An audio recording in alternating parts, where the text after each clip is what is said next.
განვითარებისთვის ჩვენ გვჭირდება პირველი კოალიციური მმართველობა, სადაც პარლამენტი არა ეს ერთი კაცის გადაწყვეტილებების შემსრულებელი, არამედ წარმოადგენს ჩვენი საზოგადოების ყველა სხვადასხვა პოლიტიკური იქნება ეს პოლიტიკური გემოვნების, მათ შორის პრორუსის კიდევ ერთხელ ვამბობ.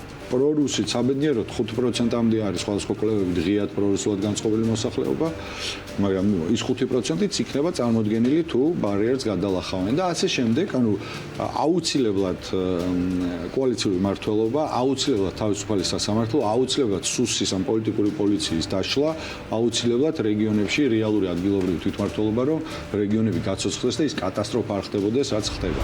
ჩვენ განვითარებისთვის ჭირდება იცით აი დემოკრატიული რეჟიმები როგორ ვითარდება სისტემატური ცვლილება უნდა ხდეს სისტემატური ცვლილება ჩვენ ჭირდება ჩვენი ლიდერების პოლიტიკური და სახელმწიფო ლიდერების რაღაცა ცვლილება ახალი სისხლი ჭირდება ახალი რაღაცა ახალი აზროვნება ჭირდება აი ისეთი აზროვნება რომელიც უფრო კარგად ხედავს სოფლიოში რა ხდება როგორ მუშაობენ დემოკრატიული რეჟიმები აი ეს რო გვექნება ჩვენ შემდეგ ეტაპზე გადავალთ განვითარების რა გჭირდება ყველაზე მეტად ბიზნესს საქართველოში განვითარებისთვის ამ გადაცემაში ამ ტრადიციულ კითხვას ვსვამ ხოლმე. პირველ რიგში ჭირდება დემოკრატიული ქვეყანა, სადაც ადამიანის უფლებები არის დაცული, სადაც არ გვაქვს ესეთი უწყება, როგორცაც დღეს ბატონი გაბიტაშვილი ქმნის და სადაც ქვეყანა არის ევროპული. ანუ და ევროპულ ღირებულებებზე აგებული და მიმართული ევროპისკენ. იმიტომ რომ ბიზნესმენები არიან აქტიური ხალხი, მათ შეუძლიათ ყველაფრის, ასე ვთქვათ, ყველაფრიდან საქმის კეთება, მაგრამ ამისთვის შესაბამისი არე უნდა იყოს, ხო? აკვარიუმში თევზი თუ ყავს ჭუჭყიან წყალში, რა თქმა უნდა, ის მოკვდება, ხო? იგივე პროცესია. თუ წყალი არის სუფთა, ის ვითარდება და ცხოვრობს ბედნიერი. ჩვენ გვჭირდება მეტი პროფესიონალი საქმისმცოდნე ადამიანი იმ პოზიციებზე, რომელ პოზიციებზეც ისინი მუშაობენ, ეს ეხება ბიზნესსაც და ეს ეხება ხელისუფლებასაც. არ შეიძლება გადაწყვეტილების მიმღებ პოზიციაზე იჯდეს ადამიანი, რომელსაც გადაწყვეტილების მიღება არ შეუძლია. სად უფრო ჭარბობს ასეთი ადამიანები? ცოტა ყველგან ჭარბობს, კი, ცოტა ყველგან გვაქვს რა ვაწყდებით. ბიზნესშიც ვაწყდებით ამას კომერციულში, ანუ ზოგადად განათლების და ამ საქმის ცოდნა საკმაოდ დიდი იშვიათობაა კერძო სექტორშიც და სახელმწიფო სექტორშიც რა, ამიტომ ვფიქრობ, რომ ჩვენი ხსნა, ჩვენი გადარჩენა, ჩვენი მომავალი არის უფრო მეტი განათლება და ჩვენი მომავალი თაობა, რომელიც ახერხებს ახლა მაღალი ხარისხის განათლების მიღებას საზღვარგარეთ, მათი ისევ აქ დაბრუნება. მე ვფიქრობ, განვითარებისთვის ჩვენ გვჭირდება